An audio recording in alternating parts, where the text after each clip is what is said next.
Oke, selamat siang semuanya. Jadi kita bertemu kembali di pertemuan ketiga dengan topik komponen sistem. Ya, kata sistem mungkin sering kalian dengar ya di dalam kehidupan sehari-hari semenjak di jurusan komputer ini kuliahnya. Nah, di dalam komponen sistem ini terdapat banyak hal yang harus diperhatikan, ya kan? Apa itu yang pertama? Kita lihat dulu dari sisi manajemennya, yaitu manajemen proses. Proses adalah program yang sedang dieksekusi. Sebuah proses memerlukan sumber daya atau resource tertentu seperti waktu, CPU, kemudian memori, file, dan perangkat input-output dalam menyelesaikan tugasnya. Untuk mengatur proses yang ada, di sini sistem operasi bertanggung jawab pada aktivitas-aktivitas yang berhubungan dengan manajemen. Kita lihat yang pertama, membuat dan menghapus proses pengguna dan sistem prosesnya.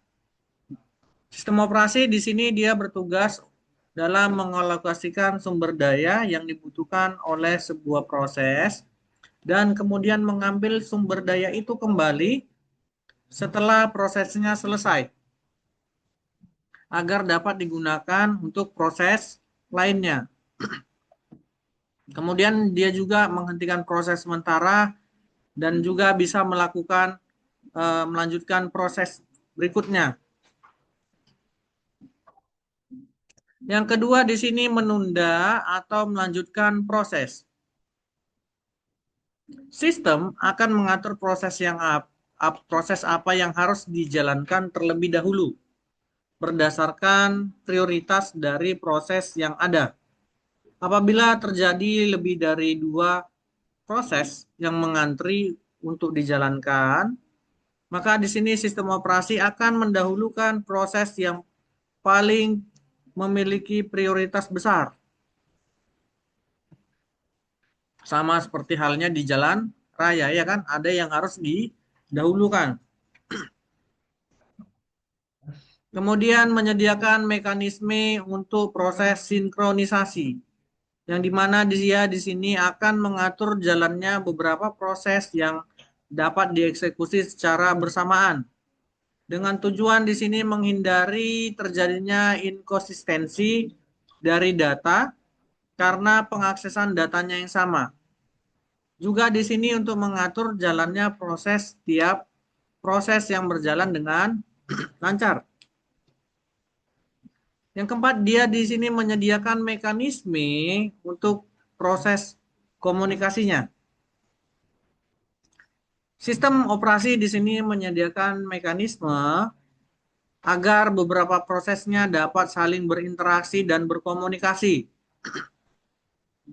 Dengan contoh di sini berbagi sumber daya antar proses satu sama lain tanpa menyebabkan tertanggungnya proses yang lain.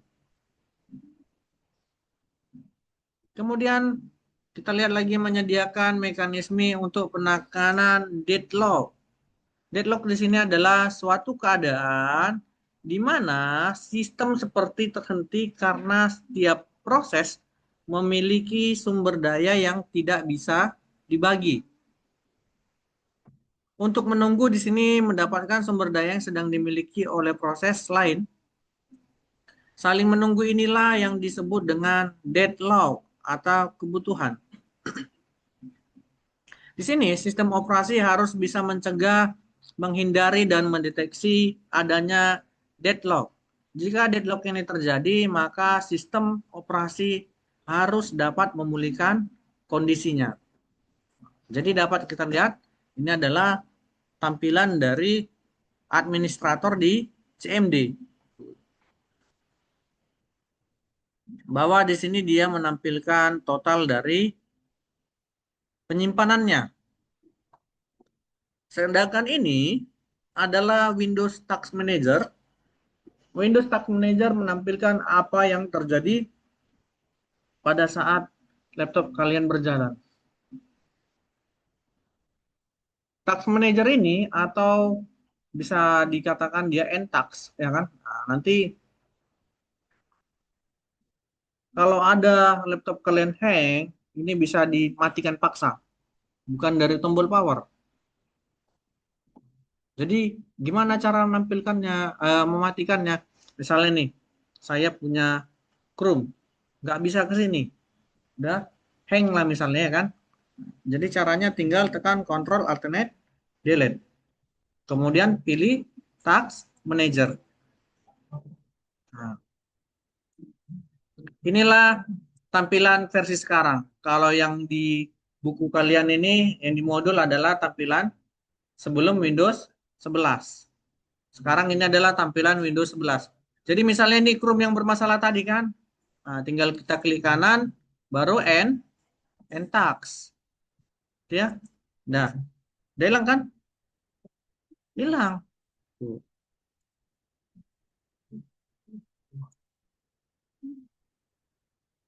Sekarang wordnya hilang jadinya, karena saya End Task. Oke, ya.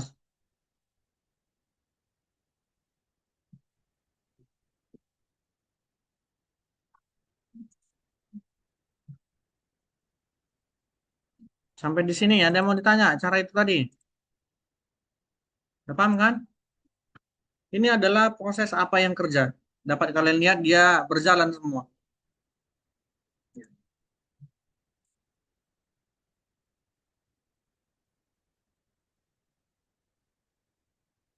Nah nih, ini adalah proses yang lagi berjalan, di mana ada Microsoft Word, kemudian Windows Explorer, kemudian ada Zoom. Kemudian dapat kita lihat kalau laptop kalian semuanya jalan, ini semua aktif.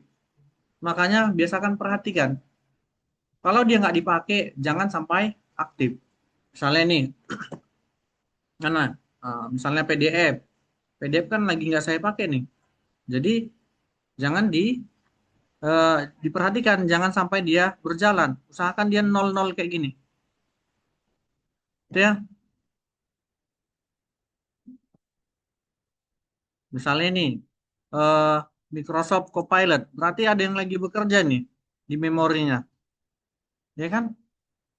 Bawa sini CPU-nya dia nol, memorinya 6,0 MB yang berjalan, kemudian disknya nol yang dipakai, networknya juga nol. Inilah menunjukkan kinerja dari komputer kalian atau PC kalian atau laptop kalian. Itu ya.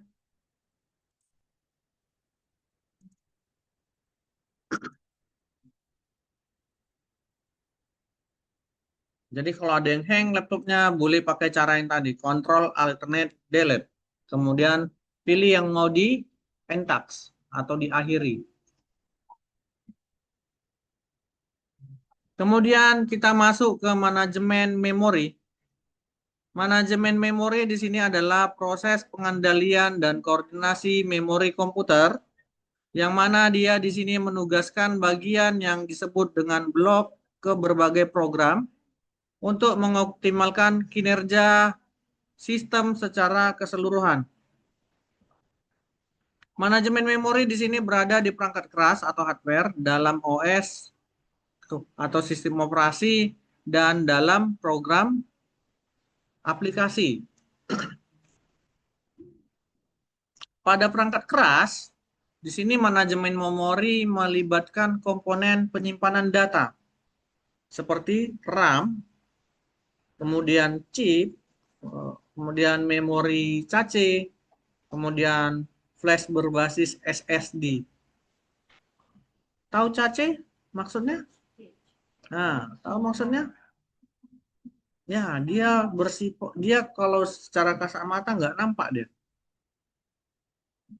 Dia tempat penyimpanan yang apa namanya di luar Reselbin. Jadi ketika kalian beli laptop, misalnya harddisknya 500 giga, ya kan? Itu nggak 500 nampak. ya kan? Kurang dia. Ada sekitar 200 MB yang disembunyikan. Nah, itu larinya ke cache itu atau cache tadi, ya.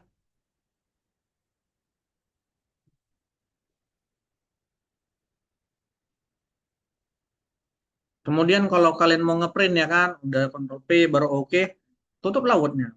Jalan nggak masih unprintnya? Jalan. Kenapa? Iya, dia sudah di save di cache tadi. Nanti boleh kalian tes.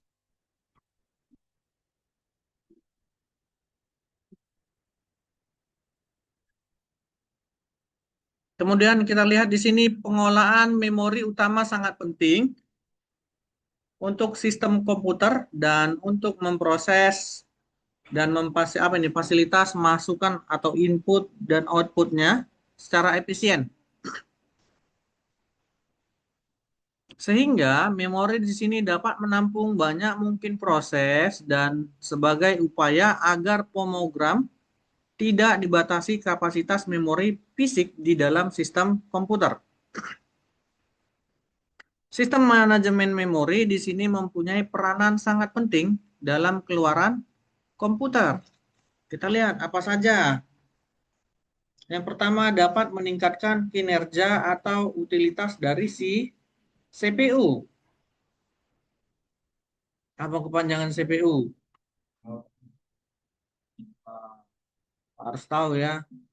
Kemudian yang kedua dapat meningkatkan kecepatan aksesnya sesuai dengan data dan instruksi dari aksesnya ya yang ada di CPU.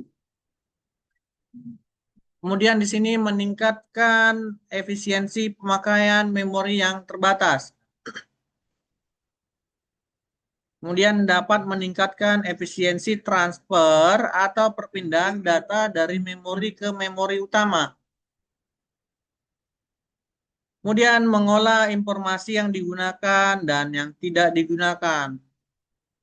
Melanjutkan memori ke proses yang memerlukannya. Selanjutnya dia mengalokasikan memori dari proses setelah selesai.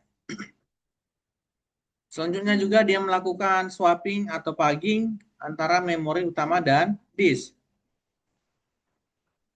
Di sini ada contoh memori kerja dan memori tetap. Kita lihat. ROM atau read only memory adalah memori yang hanya dapat membaca saja. Lihat kata depannya, read, ya kan? Kemudian ada PROM. Kita lihat PROM ini apa? Kepanjangannya adalah programmable ROM. Yang mana ROM-nya tadi read only memory. Adalah memori yang dapat diprogram tetapi tidak dapat dihapus kembali. Kemudian ada EEPROM atau Electronic PROM ya kan adalah memori yang dapat diisi melalui listrik dan dapat dihapus kembali. Begitu juga si EEPROM adalah memori yang dapat diisi dan dihapus kembali dengan listrik dan akan hilang meskipun daya listrik pada komputer terputus. Selanjutnya register dari mikroprosesor adalah memori yang berukuran paling kecil tetapi tidak memiliki waktu akses yang cepat. Ini adalah contoh sederhana gambar ROM, read only memory. Ini ya. Kalau kita lihat dia di mana nih?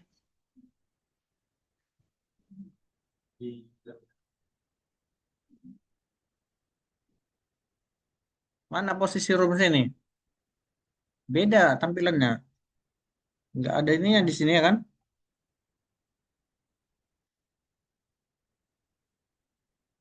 Mana dia lari? Ini bukan. Apa ini? Lihat namanya nih, namanya blur. Dia kalau jelas ada tulisannya ya di sini room. Kalau dia mau ke sound ada sound gitu. Nampak?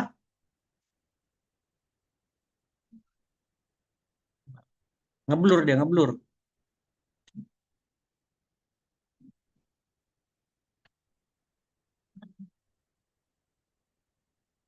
Kita lanjut dengan manajemen input outputnya. Di dalam manajemen input output, di sini sering disebut juga dengan nama device manager. Gimana cara nampilkan device manager?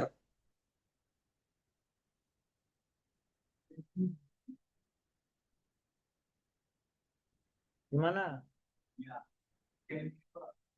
Terus, nah,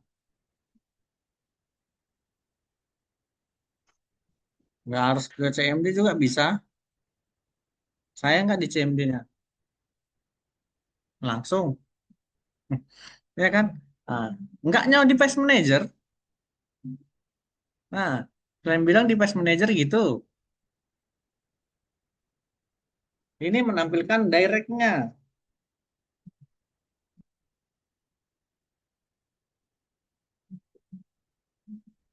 Jadi, device manager ini menampilkan input-output yang ada di laptop kalian.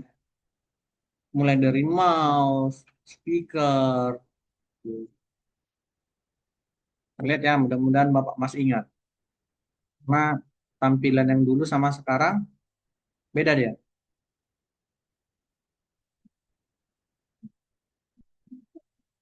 Kalau nggak salah di My Computer klik kanan, kemudian pilih Properties.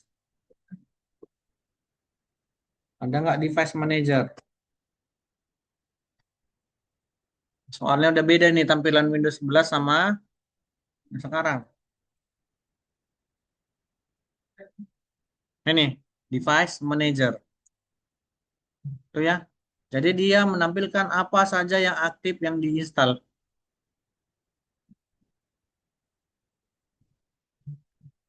Ini ya, mulai dari audio, baterai, Bluetooth, kamera. Cara lihatnya terinstall atau enggak. Nah, kalian klik aja ke bawah, dia tanda seru enggak. Kalau tanda seru warna kuning berarti belum diinstal. Kalau dia sudah ada gini berarti sudah diinstal. Bahwa si Bluetooth ini diinstal oleh software yang namanya Intel, buatan dari Intel. Itu ya. Kemudian apa lagi? Banyak nih. Misalnya monitornya udah terdetek enggak? Ini dia. Jaringannya juga. Nah, ini ya.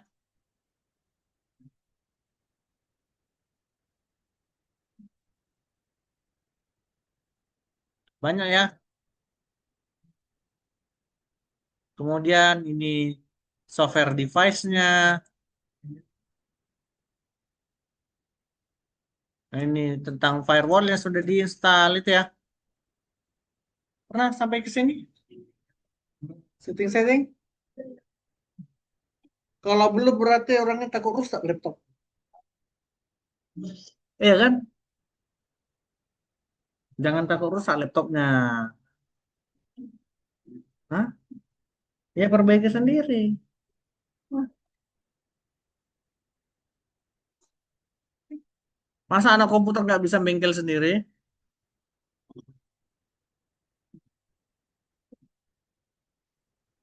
Kalau ngerusak semua orang pun bisa. Tinggal ambil bensin sama api, udah satu kan selesai lah itu, rusak lah itu.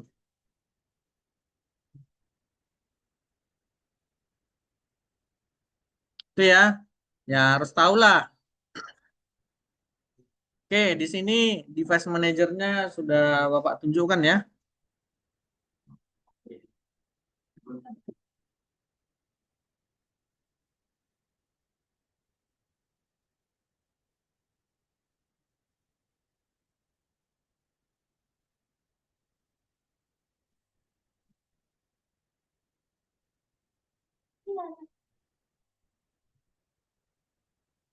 Oke, kita lanjut lagi.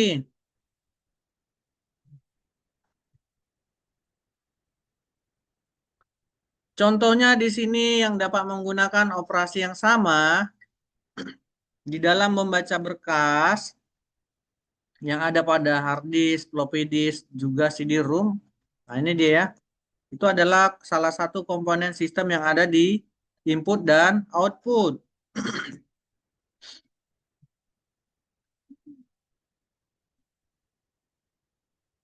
Kita lihat ada spooling.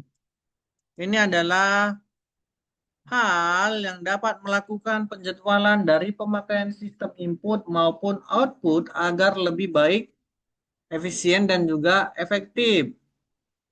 Kemudian ada buffer. Ini adalah hal yang dapat menampung sementara sejumlah data dari dan juga ke dalam perangkat input maupun output. Selanjutnya menyediakan suatu driver yang bisa melakukan operasi rinci untuk suatu hardware input dan outputnya, ya. Selanjutnya kita masuk ke manajemen file. Nah, ini hampir semua OS ada manajemen filenya, sedangkan handphone aja ada manajemen filenya. Sebagian handphone bukan manajemen file namanya ya, file aja ada. Tuh warna biru dia, biru kuning kalau nggak salah. File adalah kumpulan informasi yang saling berhubungan yang sudah didefinisikan oleh pembuatnya atau user. Ini biasanya file merupakan program baik untuk bentuk source maupun objek dan datanya. Untuk mengatur file, di sini sistem operasi bertanggung jawab pada aktivitas-aktivitas yang berhubungan dengan manajemen file sebagai berikut. Yang pertama, pembuat dan penghapusan file. Kemudian pembuatan dan penghapusan direktori. Selanjutnya, primitif-primitif yang mendukung dalam memanipulasi data dari direktori.